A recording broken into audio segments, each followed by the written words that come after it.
from around the globe. It's theCUBE, covering Space and Cybersecurity Symposium 2020, hosted by Cal Poly. Good afternoon. I am Colonel Anthony Mastalir, and I am the commander of the 30th Space Wing. On behalf of the 11,000 men and women who perform duties at Vandenberg Air Force Base, it is a great honor to spend this time with you. I'd like to thank Cal Poly for hosting this Space and Cybersecurity Symposium and extending the invitation to discuss the evolution that's occurring here in the Central Coast at the Western Range. It's safe to say we are at an inflection point on multiple levels, and the future of the launch and range enterprise at Vandenberg is informed by nearly all of them. Now, the need for cybersecurity, and specifically the need to protect the flow of data, ones and zeros, the need to have confidence in our weapon systems, and that data that is used to make decisions, and the need to protect proprietary and classified information. Now, these are not new concepts, but the ways to achieve cybersecurity continue to evolve, as do the threats that we are required to mitigate or neutralize. I think this audience will appreciate that not all weapon systems, not all networks, share the same types of vulnerabilities. Some are inherently resilient by design.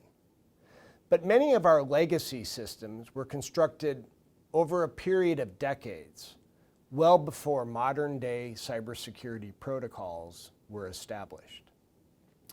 So we have a mixed bag on the launch range, where legacy systems need to support the latest, newest innovations in rocket science and launch technology.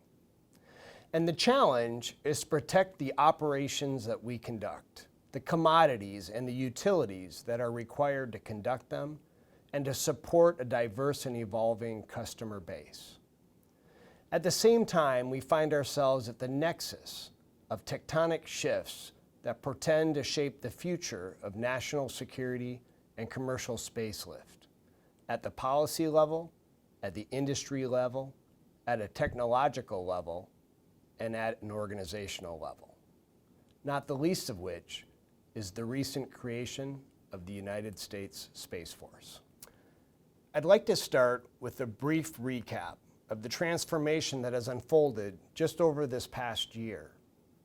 Last December, the President signed into law the 2019 National Defense Authorization Act, which directed the rise of the United States Space Force, our nation's sixth branch of the armed services. Now, this legislation, some would argue, was drafted out of necessity because our potential adversaries have been developing and fielding weapons designed to negate this nation's advantage in space. Unfortunately, space can no longer be considered a benign environment, as much as we'd like it to be. It is unmistakably a warfighting domain like any other. Our ability to project power anywhere on the Earth at the timing and tempo of our choosing depends wholly on the space capabilities that increase the range, speed, and lethality of our weapon systems.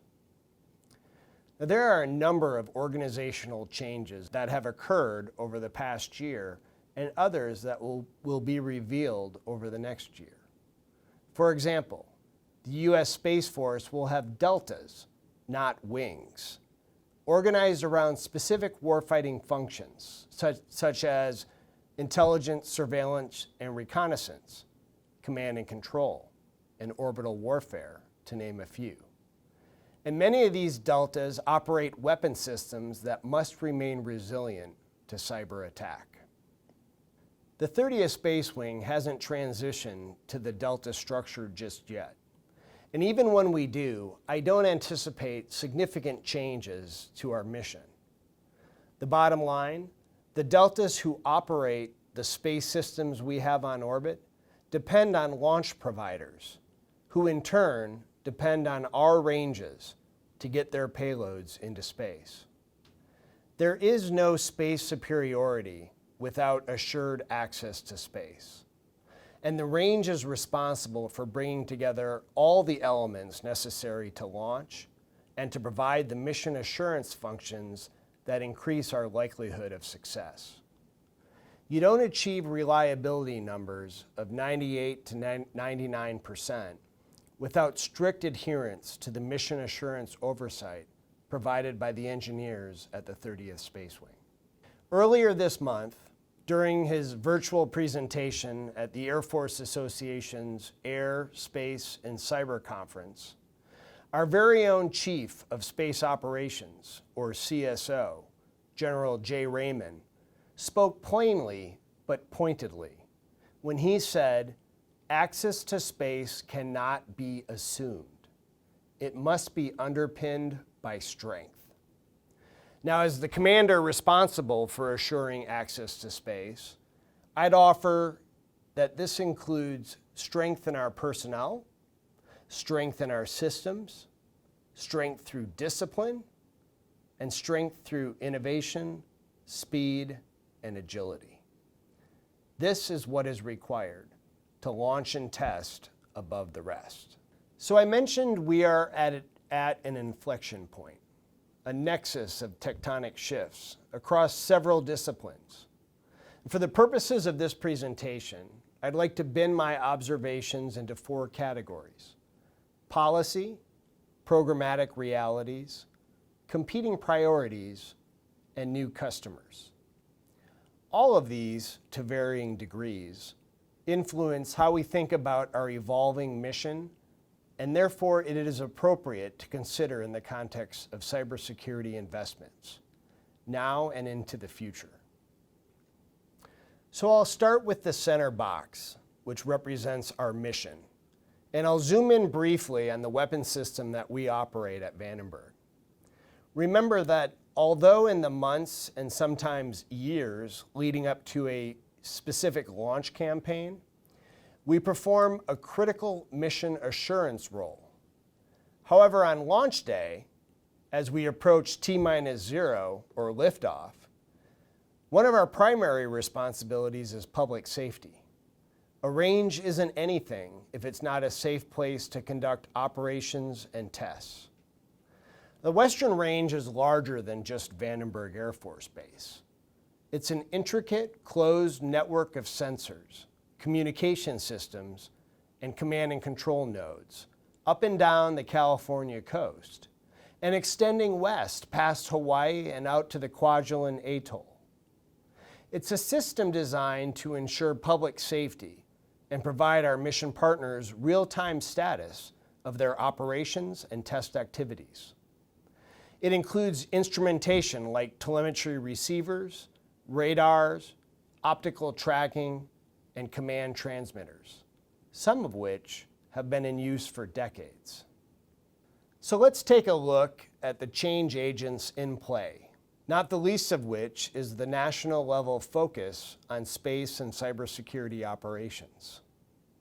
In just 3 years, we have seen an unprecedented shift, starting with the National Security Strategy of 2017, which identified the need to strengthen America's capabilities, calling out space and cyberspace specifically. Most recently, the President signed Space Policy Directive No. 5, which underscores the importance of cybersecurity during the development of space technology. Just months after standing up as a new service, the United States Space Force released Space Power, its capstone doctrine, and in it you will find cyber operations listed as one of the key space power disciplines. Specifically, it states, the knowledge to defend the global networks upon which military space power is vitally dependent, the ability to employ cybersecurity and cyber defense of critical space networks and systems, and the skill to employ future offensive capabilities. the emphasis on cybersecurity in these policies, doctrine, and directives over the last 3 years increases our capability and our capacity to drive change and innovation within our operations to ensure continued access to space. Of course, most of you know it takes time to translate policy and directives into hardware, software, and modernization efforts. And at this particular point in time, the Western Range is a glaring example. However, we have an opportunity now, with the leadership in the Space Force and the support we've received from Congress and the executive branch, to overcome many of the programmatic realities that have challenged us heretofore. Here at Vandenberg, we face aging infrastructure, from space launch complexes and mission processing software to power lines and access roads. The corrosive environment of working on the coast continually places a persistent toll on our facilities. As is often in the military, we are overly dependent on legacy technology. Part of this is an artifact of the requirements-driven acquisition process. However, another aspect traces back to our emphasis on mission assurance. As a result, it is a lengthy process to approve technology to use for launching multi-billion-dollar payloads. This obviously adds to the cost of onboarding newer technology. At some point, the cost of sustainment tilts the cost equation sufficiently to compel change.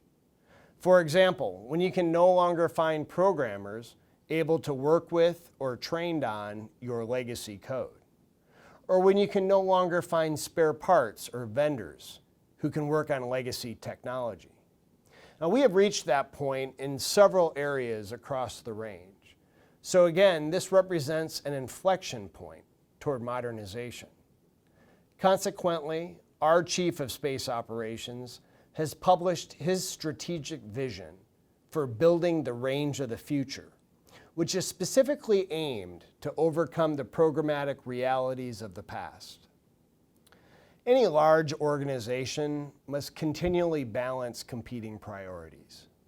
For example, the need to balance proven operating concepts against new ideas and innovation. And there's this inherent tension between the tried and true procedures and regulations that have been built over the better part of 6 decades in the launch business, and the go fast, fail fast model embraced by those who are compelled to innovate.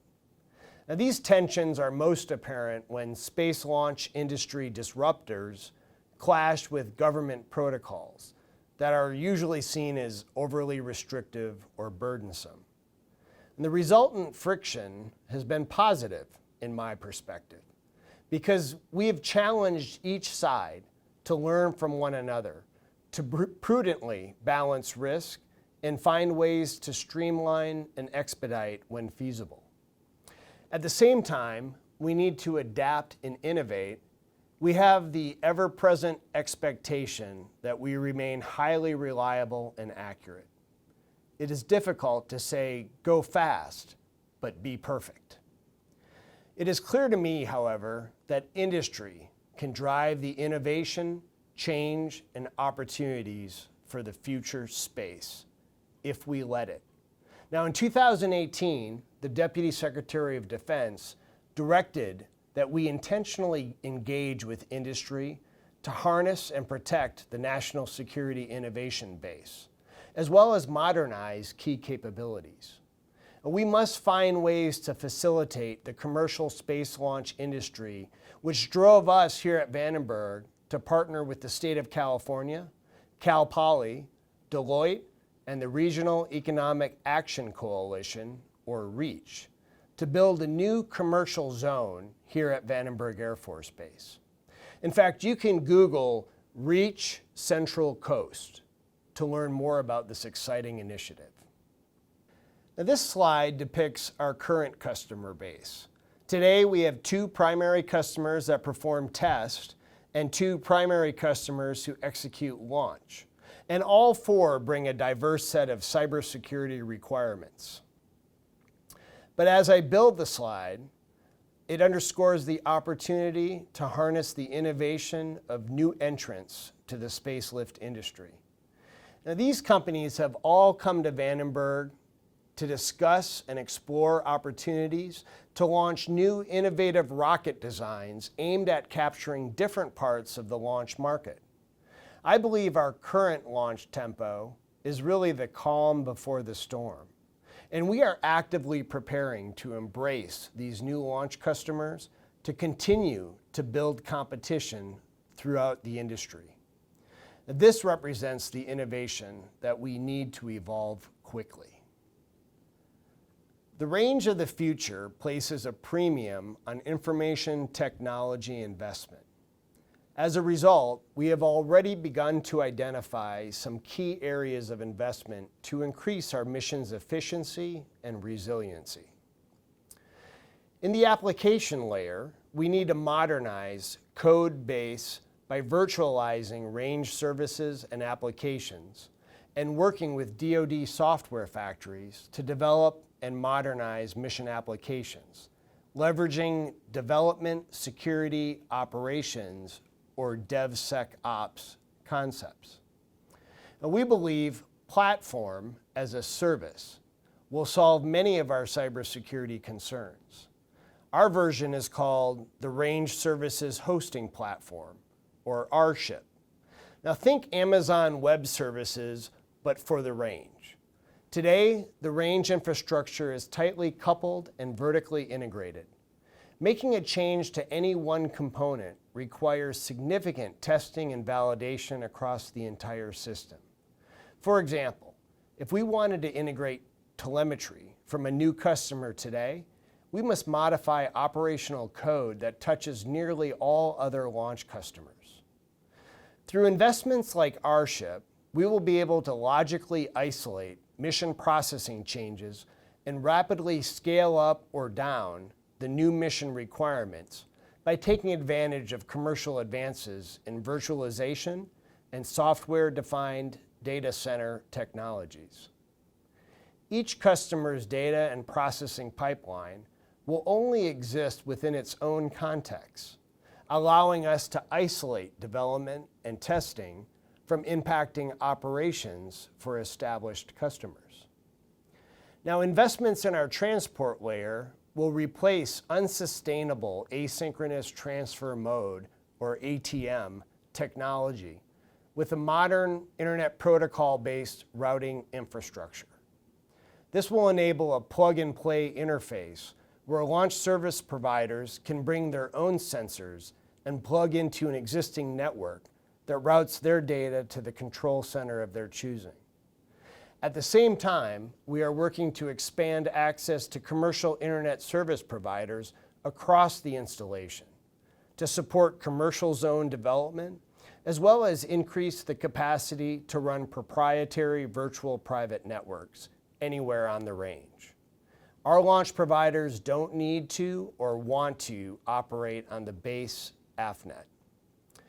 The Western Range has already made a large investment in our physical data layer to help realize the full strategic vision for building the range of the future.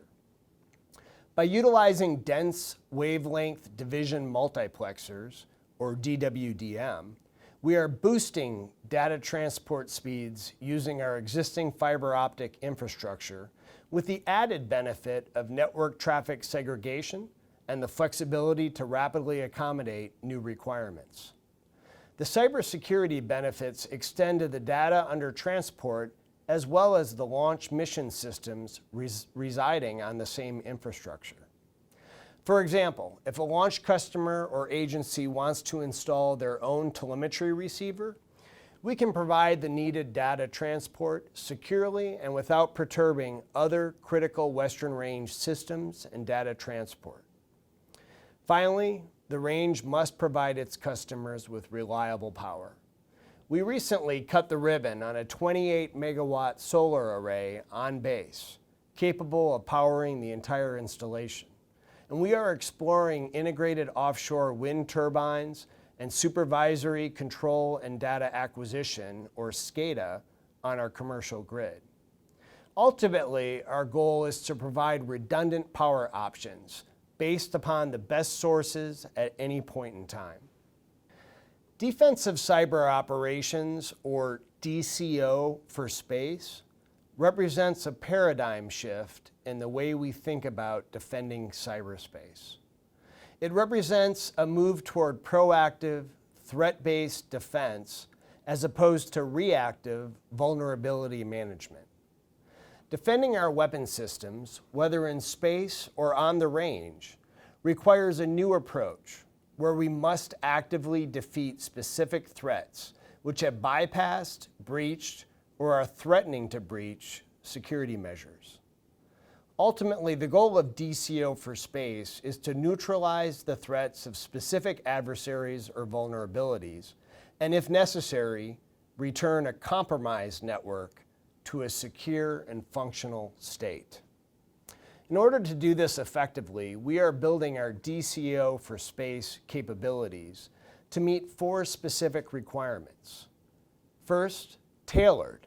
Although we will utilize foundational technology and training, our defenses must be tailored to range-specific needs. We're not going to defend the Western Range in the same way we defend a GPS constellation. Focused. We must provide range operators and customers with decision quality, actionable information regarding their local cyberspace environment, vulnerabilities, prioritized threats, and calculated cyber risks pertaining to the weapons system they're operating. Halting the launch countdown may not be an option. We may need to fight through a cyber attack. Persistent. A level of expertise that enables the detection of anomalies that might go unnoticed by traditional passive cybersecurity measures. And finally, scalable.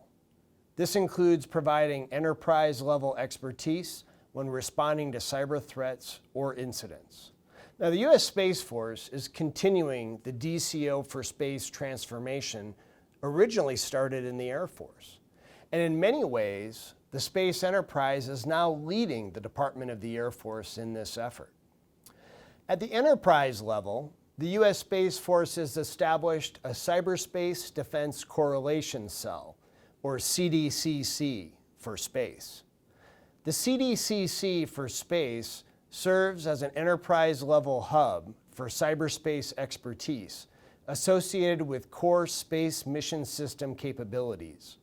And it is intended to enhance decision-making and foster information exchange between key DCO stakeholders.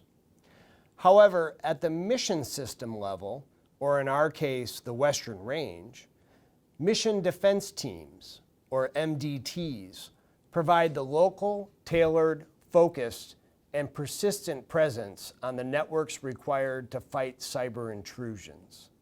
Now, MDTs provide the range operators and customers with defensive measures focused against specific vulnerabilities and cyber risks to a mission. They execute cyber defense to mitigate adversary threats, leveraging widely accepted commercial industry standards in concert with proven military tactics. MDTs also engage a variety of organizations to include intelligence sources, program management offices, the CDCC for space, and other resources.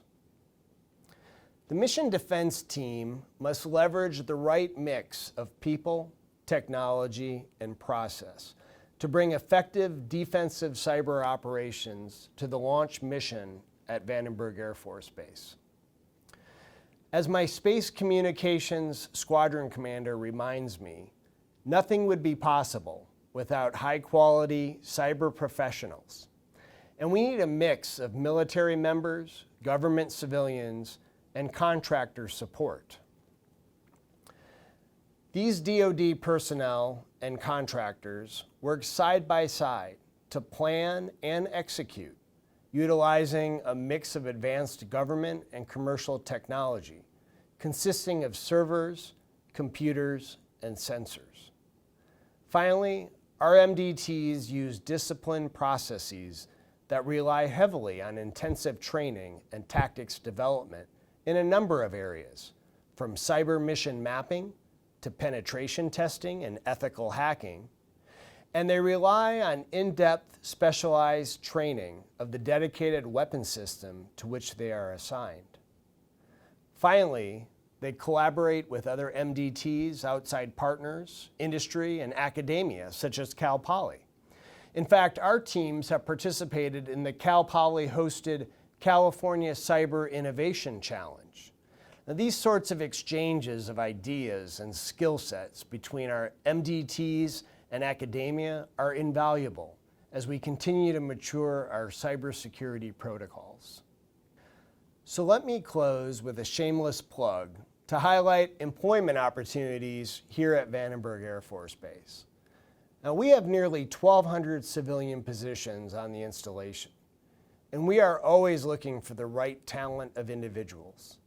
Nearly a quarter of our workforce is retirement eligible, and as our veteran civilians move on, my hope is that some of you will be among those who are eager to join our mission, to deepen our workforce, and to protect our critical space systems. So again, I'd like to thank all of you and Cal Poly for exploring the area of cybersecurity on our Western Range. My hope is you take away the fact that our challenges are far outweighed by the opportunities ahead. It's an exciting time in the space industry, and spacelift is no exception. We have the right policies in place, we have the leadership we need, eager to advance our capabilities, and we have the best airmen and space professionals in the world at the ready. Semper Supra.